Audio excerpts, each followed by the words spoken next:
కర్నూలు జిల్లా ఆలూరు నియోజకవర్గం దేవనకొండ మండల కేంద్రంలో శ్రీ కృష్ణాష్టమి జన్మదిన వేడుకలు కోలాహల మధ్యన అట్టహాసంగా కొనసాగింది. శ్రీకృష్ణ జన్మదిన వేడుకలను శ్రీ చెన్నకేశవ స్వామి దేవాలయంలో ఉదయం శ్రీకృష్ణుడికి పంచామృత అభిషేకం, ప్రత్యేక పూజలు నిర్వహించారు. సాయంత్రం శ్రీకృష్ణుడు ఉత్సవ విగ్రహాన్ని పురవీధుల నుండి ఊరేగించారు. ఈ ఊరేగింపు కార్యక్రమంలో చిన్నారులు కలశహారతులతో స్వాగతం పలికారు. చిన్నారులు రాధాకృష్ణ వేషధారణలతో శ్రీకృష్ణుని గానాలు పారాయణం చేస్తూ నాట్యాలతో ప్రజలందరినీ మంత్రముగ్ధులు చేశారు.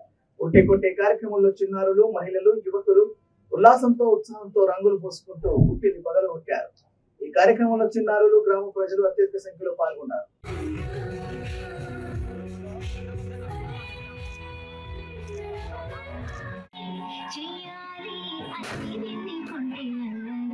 బాబు బాబు